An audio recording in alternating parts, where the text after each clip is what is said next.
Dylan from Bad Outdoors. Tonight I'm going to be doing a review on the Lucky Duck Lucky Junior 2 with remote. That's the official title of it. I bought this at the beginning of the season, right before the season started. This is my first motion decoy. I kind of started in putting more of my money into the decoys. Kind of our group here, I'm doing a lot more of the decoys. Brand's got the dog, and Colin's got the snacks for us. But Colin's getting into our group and getting us going and stuff. So this is the first one I bought. I bought this one because it was on sale. I really didn't know what I wanted to get into. I know there's Mojo and Lucky Duck. Lucky Duck I ended up going with just because it was the best price, and it also came with a free hat. And I'm a sucker for a deal, so it came with a $25 hat. So all about that. So this right here is just a cheap Harbor Freight bag that I threw it in because it just came in a cardboard box. So bag, we abused it a lot. We threw it in the bottom of skiff, kayak, boat, whatever. Just kind of held everything in one spot that we wouldn't lose components. So I'll start getting this out. There's the body of it, and then the remote. I always just clip the remote onto here when we're done, because then if anybody needs to borrow it or take it with them, I'm not worried about this being on my jacket or something like that. It's just always with it. We got each of the wings, 1 and 2, and then there's the 3-piece stake here. And the stake is 3 pieces, 42 inches. That's one thing I wish was a little bit different. I wish they would give you maybe 4 pieces or a little bit more. I feel like the 42 inches total is kind of weak. Or maybe we hunt a lot in marsh, and we're typically in water up to our waist, and so then the bottoms look not super hard, so you push it down in there, and this thing's coming down into water almost right here. And so what I ended up doing is I made or fabricated up a few extra ones, which worked okay, and then I used these little pins. That was a temporary solution. The best solution is just to buy the extra kit. You can buy them for, I think, for 15-20 bucks. Then you can get it up a little bit higher out of the water, which is what I ended up doing. That's a better way to go with it. These wings are magnetic. Now, I really like them. They have this little notch in them too that they just click right in there, really easy. Both of them. It's all dirty, as you can see, because we just used it quite a bit. I mean, we used it every single hunt this year, I'm pretty sure. The one thing about this one is it's a cheaper model. It doesn't come with the Lucky Duck battery, which would have been nice to have, but this was, like I said, it's cheap. It runs on 4 AA batteries. I burned through so many batteries this year, even though the batteries are expected to last 12 to 14 hours. What I always did is which I believe it probably was good for probably 3 hunts or so, but at the end, or when it was battling wind, this thing was just draining in the battery.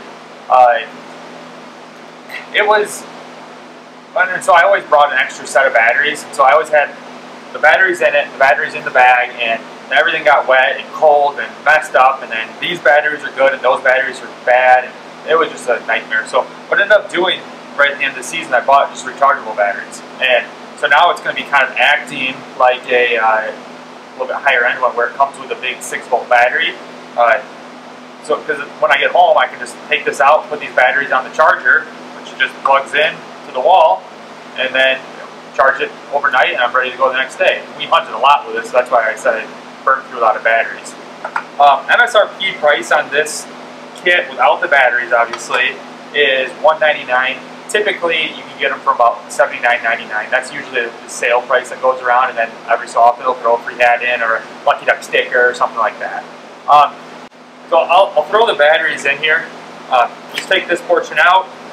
It's kind of just like a little space holder. You throw the batteries in it.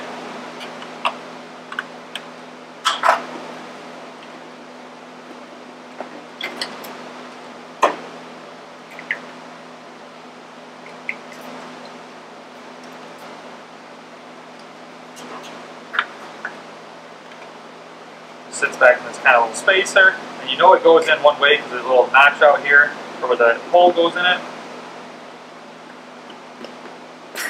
Clicks in. So then with this, it has just the little on-off button which you always turn on. It's ready to go, and then you have the remote, so you can turn it off and on wherever you want. You also have a timer and some different things. this remote, what I've noticed is when we used it all season, I never had to worry about the battery, did anything with it. So you can turn it off.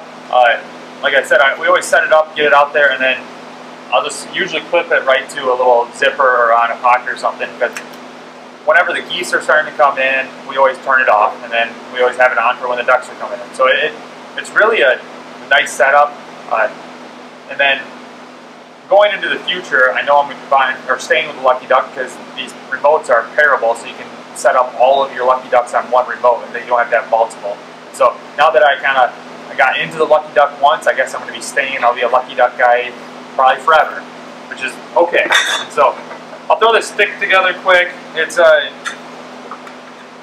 just kind of show how it goes in there. That's one kind of the feature I really liked about this one, a little bit more than some of the Mojos I've seen or some of the old versions. Just kind of clicks together there. It just sits in here, and then this just goes right around there.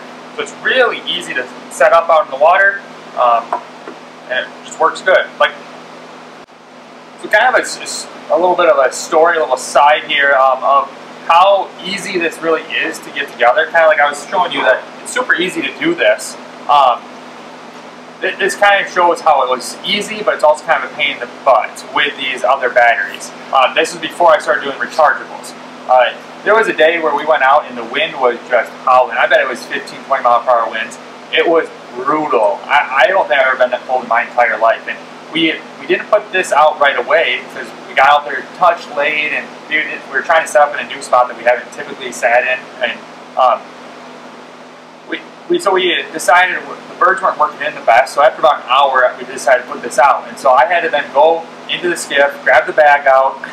I went to get this all set up. I got it on here like this and everything, which was, like I said, it was the coldest day I've ever been in my life. And about an hour after, so I am cold. And that day, the spot we found, I was in water probably up to here. It was pretty deep. And so, and it was probably 30 degrees out, maybe a little bit less. It was just a cold day. And with that wind was just the brutal part. And so I got this out there, set it up, and I didn't really test the battery. So I turned it on, and I turned this on, and the wind was blowing right against it, and it was not moving. And I'm going, are you kidding me? I was devastated. So then I had to walk back to an area, go into the bag, which then I had a little dry box in there to get the other batteries. And like I said, this before I was using rechargeable. So I grabbed those batteries, I'll put it in there, and those were, once again, barely strong enough. At least they were a little bit stronger. So I put it out there, and it was able to run. And so it took me quite a bit of time, and that's, I would say, kind of the plus side and the negative side. The plus side is this is super easy to put together. I was able to get this together with non-functioning hands. The bad part was I wasn't using my rechargeable batteries, which I would highly recommend, and because then you can charge these anytime. Every time you get home from hunting, there's no excuse not to charge them. You just plug them in, and probably an hour or 2 hours later, they'll be done. This was I was using these batteries that I just threw in my bag, and it just wasn't the greatest. So, and then at the end of it, to top it all off, I mean, granted, it was probably the best day we've ever hunted. Mallards were just locked in right coming into us. It was amazing. I will never forget that hunt my entire life.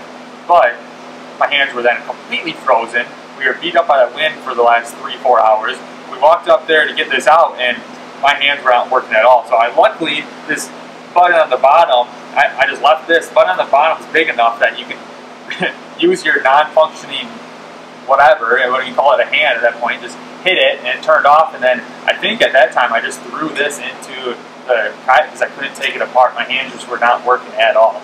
So, like I said, I wish it was taller. That's the height. That's sitting on hard ground, and whenever you're pressing in, you don't want, I mean, you want it to sink down in there. You don't want this thing to start tipping over in the wind or anything. So I really wish it would come about this height, and then you don't have to use all the stakes all the time. That's one of the, I guess, my biggest pet peeve with this. And the batteries were a big pet peeve originally, which I'm okay with now because I came up with the rechargeable batteries. So overall, very happy with this. I think it didn't really wear too much. There's a little bit of wear on the nose and stuff, but like I said, we just throw it in this bag and it bounces around from the boat to the kayak to the skiff to throwing in the shoulder, dog jumping on it, all kinds of stuff. The one thing I am surprised is that I don't have any DB holes in it yet, which I'm very grateful for, because I'm not sure exactly how that will mess up the electronics and stuff. But overall, super happy with this. If you're wanting to buy one on a budget, I would definitely say this is a good way to go. If you can save the extra money, and then you want to kind of buy one with the extra battery, I would say it's a great idea. But I would definitely say the remote, the extra fee for the remote is way more important than the 6-volt battery. I'd rather go with these charger batteries, which I got for $10 at Menards, and with the remote, because the remote's a critical feature. So thanks for following along, guys. I really appreciate the view. If you like, please like, comment, subscribe, and comment down below what you would like to see more reviews on. Thanks for following along.